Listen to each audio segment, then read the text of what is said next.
छठवीं के सभी छात्रों का मैं भागवत कदम तहे दिल से स्वागत करता हूं। आज हम अपराजिता इस पाठ के बारे में अधिकतम जानकारी लेंगे। अपराजिता का अर्थ है अजेय। अजेय जो कभी न जीता हो उसे अजेय कहा जाता है।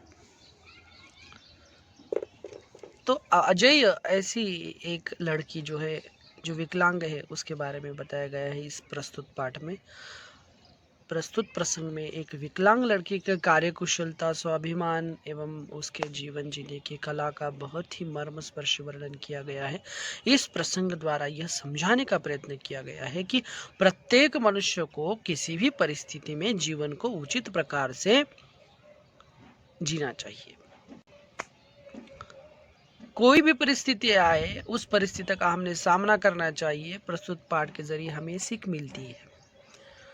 तो यहाँ पर लेखिका कह रही है कि कभी कभी अचानक विधाता हमें ऐसे विलक्षण व्यक्तित्व से मिला देता है जिसे देख स्वयं अपने जीवन की रिक्तता बहुत छोटे लगने लगती है। लेखिका कह रहे हैं कि भगवान यानी कि विधाता हमें ऐसे व्यक्तित्व से मिला देता है, उनकी परेशानी देखकर, उनकी परिस्थिति देखकर ऐसा लगता है हमारे जीवन में भी जो भी परिस्थिति चल रही है वो परिस्थिति बहुत ही भयानक है, बहुत परेशान करने वाली परिस्थिति है। लेकिन उनकी परिस्थिति जिस व्यक्तित्व से विधाता ने हमें मिला दिया है उस व्यक्ति की परिस्थिति देखकर हमें अपनी परिस्थिति में जो भी कमियां जो है वो कमियां बिल्कुल छोटी लगने लगती है, ऐसा लेखिका कह रही है। तब हमें लगता है कि भले ही उस अंतर्यामी ने हमें जीवन में कभी अकस्मात अकारण ही दंडित कर दिया हो, किंतु हमारे किसी अंग को हमसे विच्छिन्न कर हमें उससे वंचित तो नहीं किया। कि कभी कभी हम अंतर्यामी कौन होता है? भगवान। हम अंतर्यामी को कोसते रहते हैं कि ये भगवान हमें ऐसा क्यों नहीं दिया, ये देना चाहिए था, मुझे गाड़ी चाहिए थी, बंगला चाहिए था, ऐसा हम भगवान को कोसते हैं।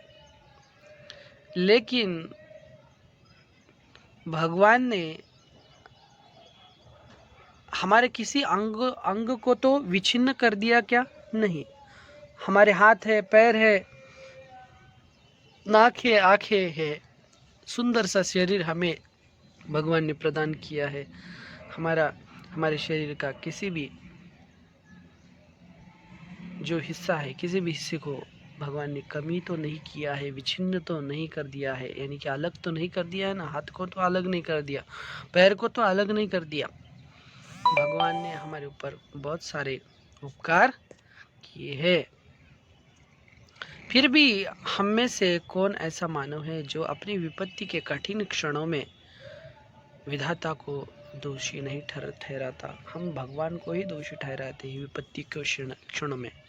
विपत्ति का क्षण यानी कि संकट के क्षणों में हम कभी कभी भगवान को कोसते रहते हैं, हे भगवान तुमने हमारे साथ क्या कर दिया, है कि नहीं? लेकिन कुछ लोग ऐसे होते हैं कि विपत्ति के क्षणों में विधाता को बिल्कुल दोषी नहीं ठहराते। ऐसे सच्चे दिल वाले लोग होते हैं कई। मैंने अभी पिछले ही महीने एक ऐसी अभिशप्त काया देखी जिसे विधाता ने कठोरतम दंड दिया है। ऐसी अभिशप्त काया यानी कि ऐसा शरीर मैंने देखा अभिशप्त, जो आधा बिल्कुल सुन्न है। ऐसी काया, ऐसा देह, ऐसा शरीर मैंने देखा है जिसे विधाता ने कठोरतम दंड दिया है। ऐसा हमने शरीर देखा है कि लगता है कि भगवान ने उसे दंड दिया है, सजा दी है, किंतु उसे वह नतमस्तक आनंद मुद्रा में झेल रही है, विधाता को कोस कर नहीं। और वो व्यक्ति जो है विधाता को बिल्कुल कोसती नहीं है, वो व्यक्ति और आनंदी मुद्रा में ऐसे दंड को झेल रही है। ऐसी व्यक्ति मैंने देखी है। उसकी कोठी का आहता एकदम हमारे बंगले के आहते से जुड़ा था, यानी कि बिल्कुल पास में ही घर था, आसपास में ही वो कोठी, घर का नाम उसे कोठी, स्थान का नाम कोठी कहा गया है। अपनी शानदार कोठी में यानी कि बंगले में उसे पहली बार कार से उतरते देखा तो आश्चर्य से देखती ही रह गई। कार का द्वार खुला, एक प्रौढ़ा ने उतरकर पिछली सीट से एक व्हील चेयर निकालकर सामने रख दी और भीतर चली गई। यहाँ पर लेखिका ने देखा कि लेखिका के घर के पास ही एक कार आ गई थी और कार में जो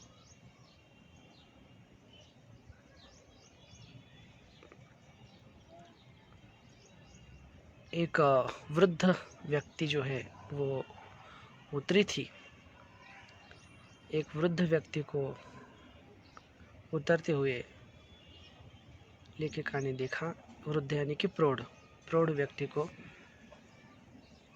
एक बड़ी व्यक्ति को उतरते देखकर पिछली सीट से एक व्हील चेयर निकालकर सामने रख दी थी उस व्यक्ति ने। और वो व्यक्ति, वो प्रौढ़ा जो है वो अंदर चली गई। दूसरे क्षण धीरे धीरे बिना किसी के सहारे कार से एक युवती ने, होगी एक 20-25 साल की युवती जो है, वो युवती बिल्कुल अपने निर्जीव यानी कि जिसमें जीव नहीं है आधे शरीर में, ऐसे निर्जीव निचले धड़ को बड़ी क्षमता से नीचे उतारा और फिर बैसाखियों से ही व्हीलचेयर तक पहुंच उसमें बैठ गई और बड़ी तटस्थता से उसे स्वयं चलाती कोठी के भीतर चली गई। मैं फिर नियत समय पर उसका यह विचित्र आवागमन यानी कि आने जाने की क्रिया जो है वो देखती रही, ऐसा लेखिका कह रही है। आश्चर्यचकित रह जाती, ठीक जैसे कोई मशीन बटन खटखटाती अपना काम किए चली जा रही हो। वो जो युवती थी कार में बैठने वाली, वो विकलांग युवती थी। वो अपने आप अपने निर्जीव धड़ को लेकर वो व्हील चेयर पर अपने बैसाखियों के सहारे थोड़ा सा चलकर वो व्हील चेयर में बैठती थी और अपने घर जाती थी। और ये जो है बिल्कुल एक मशीन की तरह काम वो करती थी। मशीन, कोई ऐसा लगता था कि कोई मशीन बटन खटखटाती अपना काम किए चली जा रही हो, ऐसा लेखिका को लग रहा है। धीरे धीरे मेरा उससे परिचय हुआ। लेखिका कह रही है, उस विकलांग युवती से मेरा परिचय हुआ। कहानी सुनी तो दंग रह गई, परेशान हो गई कहानी सुनकर। लेखिका कह रही है, नियति के प्रत्येक कठोर आघात को अति अमानवीय धैर्य और साहस से झेलती वह बित्तों भर की लड़की मुझे किसी देवांगना से कम नहीं लगी। और परिस्थिति सुनकर परेशान रह गई लेखिका। नियति का जो प्रत्येक कठोर आघात को अति अमानवीय धैर्य और साहस से वो व्यक्ति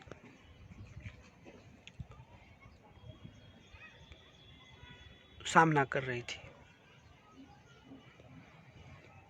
वो बिल्कुल देवांगना की तरह लेखिका को लग रही थी, देवांगना से कम नहीं लग रही थी। मैं चाहती हूँ कि मेरी पंक्तियों को उदास आंखों वाला वह गोरा उजले वस्त्रों से सज्जित लखनऊ का मेधावी युवक भी पढ़े।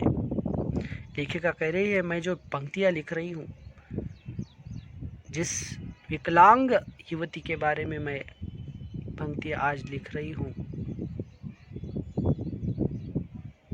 उन पंक्तियों को उदास आंखों वाला वह गोरा उजले वस्त्रों से सज्जित लखनऊ का वो मेधावी युवक भी इस पंक्तियों को पढ़े, जिसे मैंने कुछ माह पूर्व अपनी बहन के यहाँ देखा था।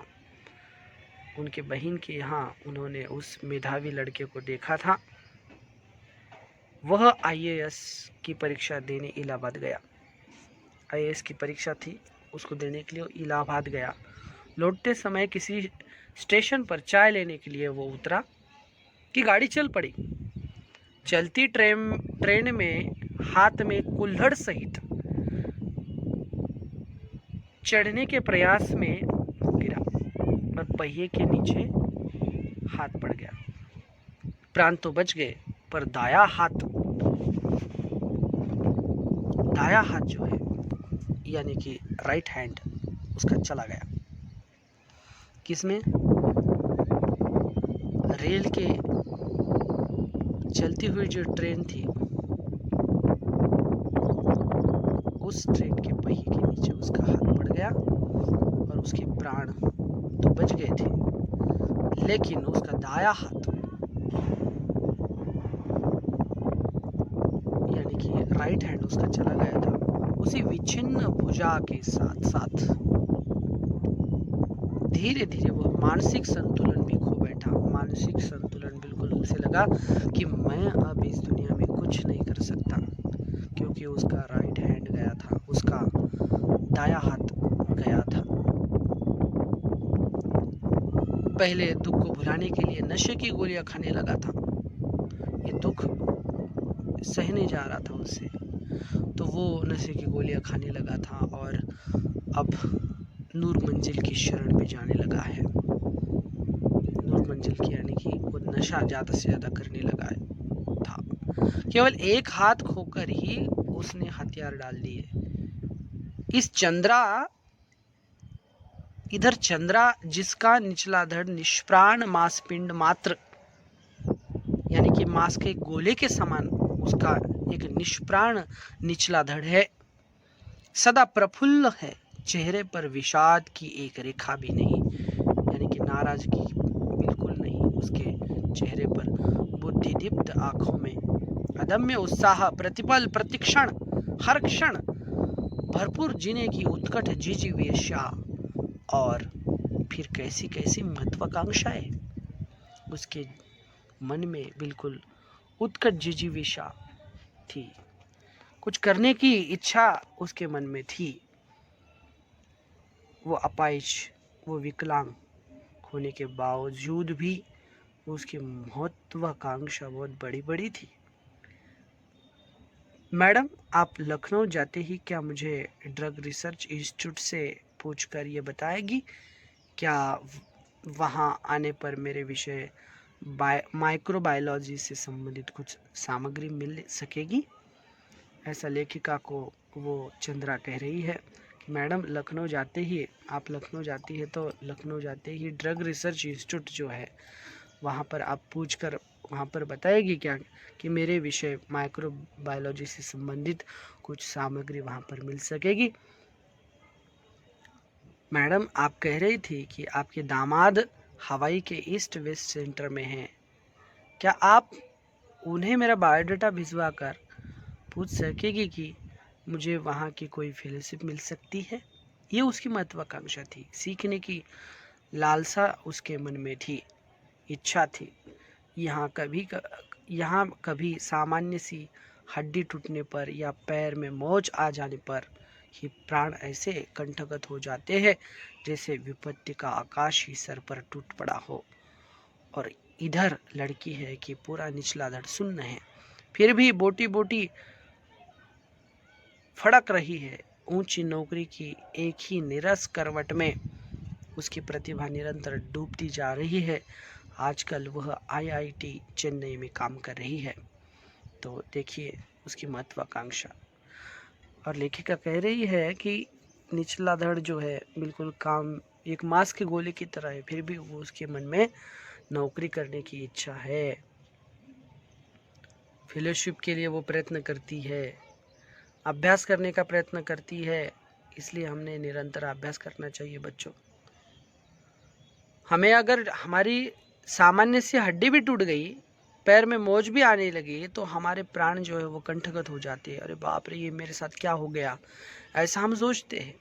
जैसे कि विपत्ति का आकाश यानी कि बहुत बड़ा संकट हमारे ऊपर आ चुका है, ऐसा हमें लगता है। लेकिन इधर लड़की है कि पूरा ये लड़की है कि इसका निचला पूरा जो धड़ है सुन्न है, फिर भी बोटी बोटी फड़क रही है, यानी कि उसके मन में कुछ करने की इच्छा है। ऊंची नौकरी के एक निरस करवट में उसकी प्रतिभा निरंतर डूबती जा रही है। आजकल वह IIT चेन्नई में काम कर रही है। काम करना चाहिए। काम करते करते कोई मरता नहीं है, इसलिए हमने काम करता रहना चाहिए, अभ्यास करना चाहिए। अभ्यास का एक प्लान भी हमने अच्छे तरीके से बनाना चाहिए, उसी हिसाब से हमने अभ्यास करना चाहिए। बच्चों, जन्म के 18वें महीने में ही उसकी गर्दन से नीचे का पूरा शरीर पोलियो से निर्जीव कर दिया। तो उसने किस अद्भुत साहस से नियति को अंगूठा दिखा अपनी थीसिस पर डॉक्टरेट ली होगी। जन्म के 18वें महीने के बाद गर्दन से नीचे का पूरा शरीर पोलियो के कारण निर्जीव हो गया था चंद्रा का।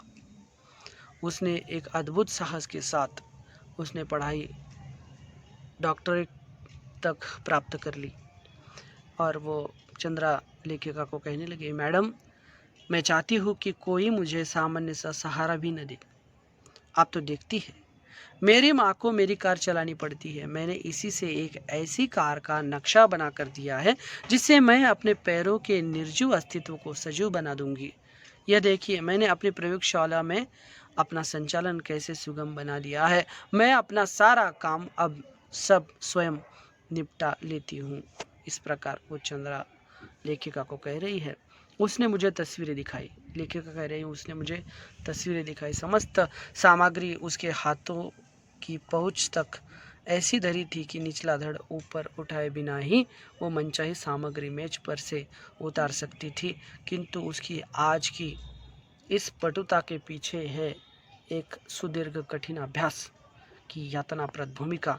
स्वयं डॉक्टर चंद्रा के प्रोफेसर के शब्दों में हमने आज तक 2 व्यक्तियों द्वारा सम्मिलित रूप में नोबेल पुरस्कार पाने के विषय में ही सुना था, किंतु आज हम शायद पहली बार इसे पीएचडी के विषय में भी कह सकते हैं।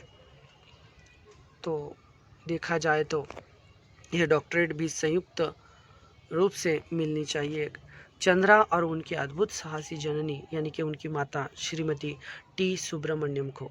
25 वर्ष तक इस सहिष्णु महिला ने पुत्री के साथ साथ कैसी कठिन साधना की और इस साधना का सुखद अंत हुआ 1976 में। 1976 में चंद्रा के माताजी का देहांत हो गया था, जब चंद्रा को माइक्रोबायोलॉजी में डॉक्टरेट मिली। अपंग स्त्री पुरुषों में इस विषय में डॉक्टरेट पाने वाली डॉक्टर चंद्रा प्रथम भारतीय है। जब इसे सामान्य ज्वर के चौथे दिन पक्षाघात हुआ तो गर्दन के नीचे इसका सर्वांग अचल हो गया। भयभीत होकर हमने इसे बड़े बड़े डॉक्टर को दिखाया। सबने एक स्वर में कहा, आप व्यर्थ पैसा बर्बाद मत कीजिए। आपके पुत्र जीवन भर केवल गर्दन ही हिला पाएगी। संसार की कोई शक्ति इसे रोग मुक्त नहीं कर सकती। सहसा श्रीमती सुब्रमण्यम का कंठ अवरुद्ध हो गया। फिर वे धीमे स्वर में मुझे बताने लगी, मेरे गर्भ में तब इसका भाई आ गया था। इसके भयानक अभिशाप के बावजूद मैंने कभी विधाता से यह नहीं कहा कि प्रभु इसे उठा लो, इसके इस जीवन से तो मौत भली है। मैं निरंतर इसके जीवन की भीख मांगती रही। केवल सिर हिलाकर यह इधर उधर देख भर सकती थी। न हाथों में गति थी न पैरों में। फिर भी मैंने आशा नहीं छोड़ी। एक ऑर्थोपेडिक सर्जन की बड़ी ख्याति सुनी थी, वही ले गई।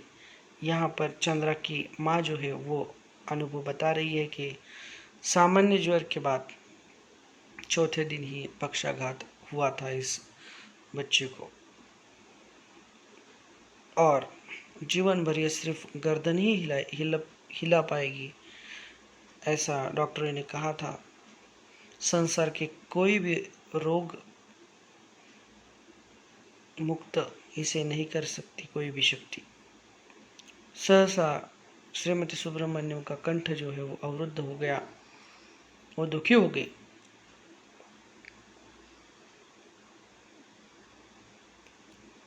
निरंतर जीवन की भीख मांगती रही थी। केवल सिर हिलाकर इधर उधर देख भर सकती थी चंद्रा। न हाथों में गति थी न पैरों में, फिर भी मैंने आशा नहीं छोड़ी। एक ऑर्थोपेडिक सर्जन की बड़ी ख्याति सुनी थी, वहाँ पर चंद्रा को उसकी माँ ले गई। 1 वर्ष तक कष्ट साध्य उपचार चला और एक दिन स्वयं ही उसके ऊपरी धड़ में गति आ गई। एक ऐसी स्थिति आ गई कि उसके धड़ में गति आ गई, हाथ हिलने लगे, नन्ही उंगलियां मुझे बुलाने लगी।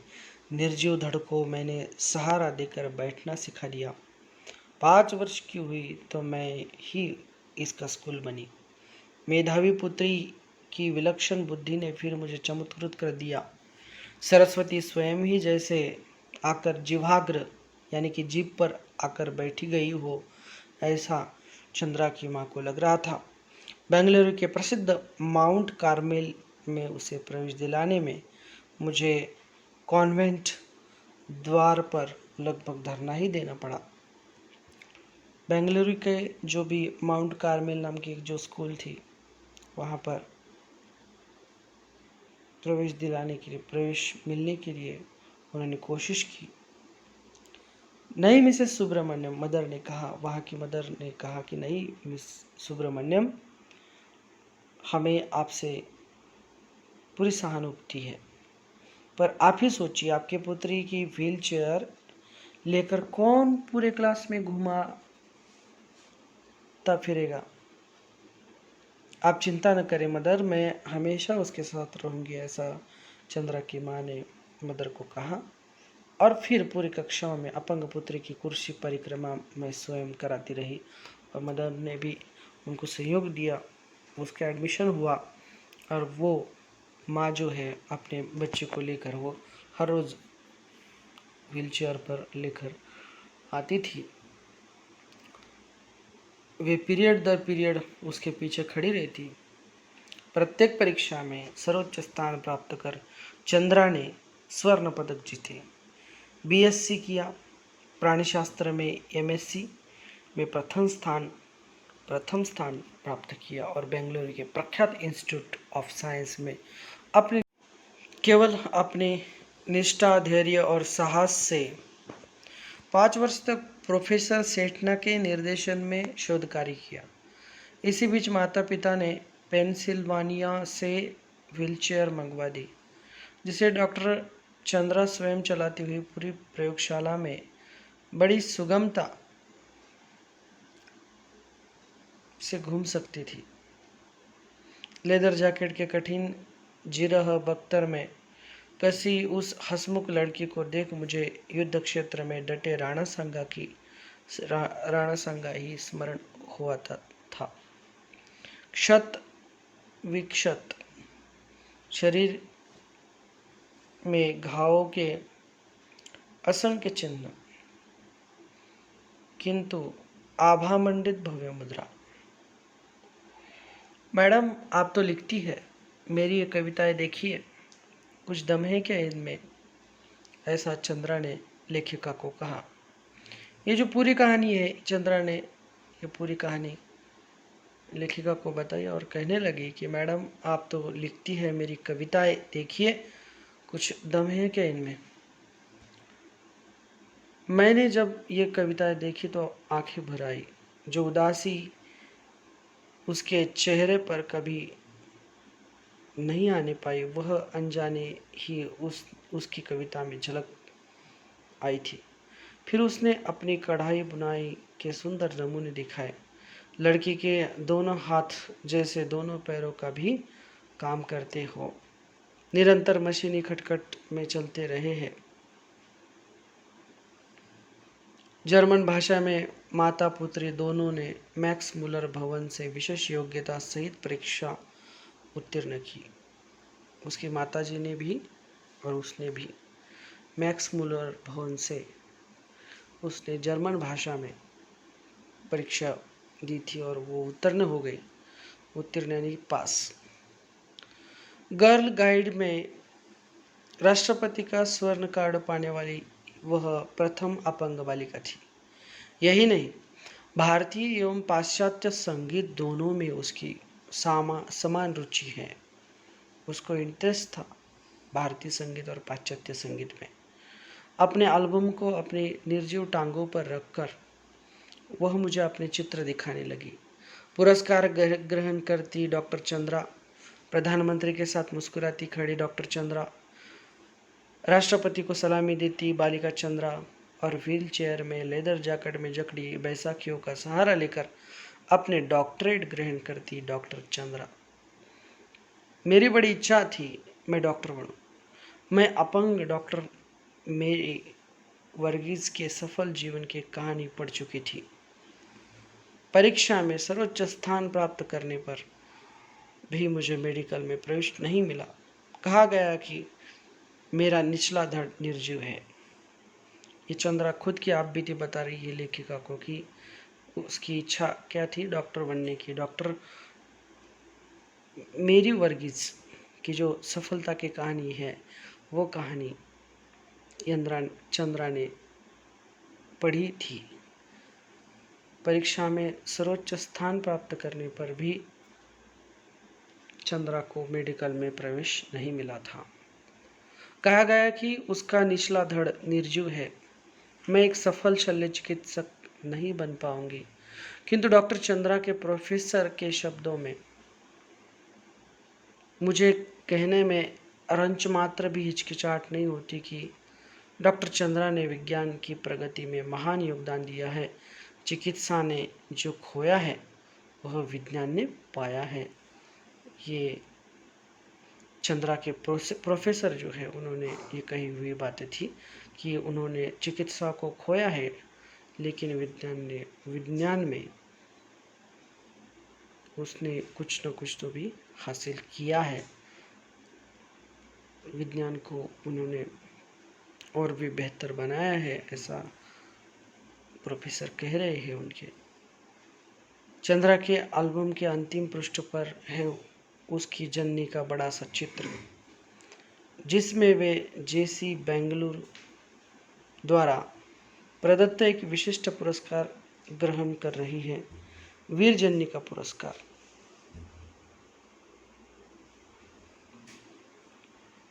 वीर जननी का पुरस्कार चंद्रा की माँ को मिला था। एक बड़ा सा चित्र लेखिका ने चंद्रा के एल्बम के अंतिम पृष्ठ पर देखा था जिसमें जेसी बेंगलुरु द्वारा प्रदत्त एक विशिष्ट पुरस्कार उनकी माँ ग्रहण कर रही थी, वीर जननी का पुरस्कार। बहुत बड़ी उदास आंखें जिनमें स्वयं माँ की व्यथा भी है, स्वयं की माँ की व्यथा भी है, स्वयं की माँ का दुख भी उन्होंने उजागर किया है और पुत्री को भी। अपने सारे सुख त्याग कर नित्य छाया बनी पुत्री की पहिया लगी कुर्सी के पीछे चक्र सी घूमती जननी की व्यथा। नाक के दोनों ओर हीरे की दो जगमगाती लौंगे, अधरों पर विजय का उल्लास, जूड़े में पुष्पवेणी। मेरे कानों में उस अद्भुत साहसी जननी शारदा सुब्रमण्यम के शब्द अभी भी जैसे गूंज रहे हैं। ईश्वर सब द्वार एक साथ बंद नहीं करता। यदि एक द्वार बंद करता भी है तो दूसरा द्वार खोल देता है, ऐसा शिवानी जी इस पाठ में कहती है। तो इस प्रकार डॉक्टर चंद्रा की साहसपूर्ण जीवनी का एक अंश जो है उन्होंने बताया है। कठिन शब्द है, विलक्षण, अनोखा, अंतर्यामी, परमात्मा, भीतर की बात जानने वाला, भगवान, ये भी हो सकता है। रिक्तता, खालीपन, विच्छिन्न, अलग करना, अभिशप्त काया, शापित शरीर, संतुलन, सामंजस्य, पटुता, निपुणता, पक्षाघात, लकवा, पैरालिसिस, अवरुद्ध होना, रुक जाना, क्षत, विक्षत, बुरी तरह से घायल, दक्षता, योग्यता, जिजीविषा, जीने की इच्छा, सुदीर्घ, लंबी, सर्वांग, सभी अंग, उपचार, इलाज, विशिष्ट, विशेष। तो इस प्रकार यहाँ पर यह पाठ समाप्त होता है बच्चों। कुछ अगर समस्या हो तो मुझसे आप ज़रूर संपर्क करें। बहुत बहुत धन्यवाद।